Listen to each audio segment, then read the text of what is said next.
বৃষ্টির আশঙ্কায় সুনামগঞ্জের হাওরে চলছে বোরো ধান কাটা। জেলার ১৩৭টি হাওরে এবছর ২,২৩,৫০২ হেক্টর জমিতে বোরো ধানের চাষ হয়েছে।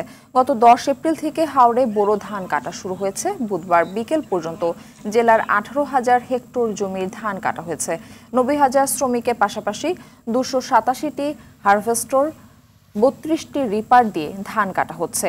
ভারী বৃষ্টির আশঙ্কায় কৃষকদের ধান কাটার জন্য অনুরোধ জানিয়েছেন জেলা কৃষি বিভাগ।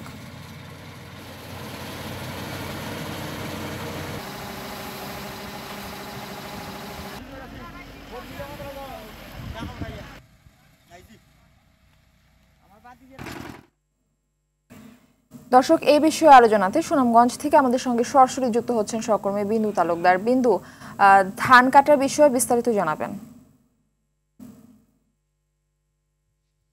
ধন্যবাদ মারফি। যেমনটা বলছিলেন, আবহাওয়ার পূর্বাভাস অনুযায়ী সুনামগঞ্জের আশপাশ এলাকায় এবং সুনামগঞ্জ হাওর অঞ্চলে আকাশ মেঘাচ্ছন্ন দেখাচ্ছে। গতকাল থেকেই গুড়ি গুড়ি বৃষ্টি হচ্ছে। ইতিমধ্যে হাওরের ধান কাটার বিষয়ে সুনামগঞ্জ জেলা প্রশাসন, কৃষি বিভাগ, পানি উন্নয়ন বোর্ড একটি সভা করেছেন। ধান কাটার বিষয়ে তারা স্থানীয় কৃষকদেরকে সচেতন করার জন্য তাগিদ দিয়েছেন।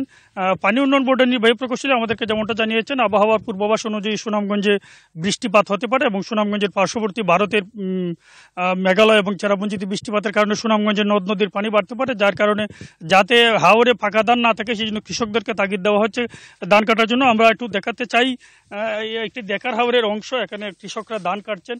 কৃষকদের সাথে আমরা কথা বলেছি। কৃষকরা যেমনটা জানিয়েছেন, ধান কাটা শুরু হয়েছে, তবে পুরোপুরি ধান পাকতে আরও সপ্তাহখানেক লাগবে। তবে যেহেতু জেলা প্রশাসন, উপজেলা প্রশাসন, কৃষি বিভাগ, পানি উন্নয়ন বোর্ড কৃষকদেরকে অনুরোধ করছেন হাওরে যাতে পাকা ধান না থাকে, তাই তারা চেষ্টা করছেন। তবে কৃষকরা দাবি করছেন যে গতকাল থেকেই আসলে আকাশ মেঘাচ্ছন্ন, রোদ থাকছে না। আর কৃষকদের দাবি যেটা, যে বুড়ো ধান আসলে শুধু কাটলি হয় না, ধান কাটার সাথে সাথে মাড়াই জাড়াই শুকাতে হয়। যদি একসাথে বেশি ধান কাটা হয় তাহলে শুকাতে সমস্যা হবে।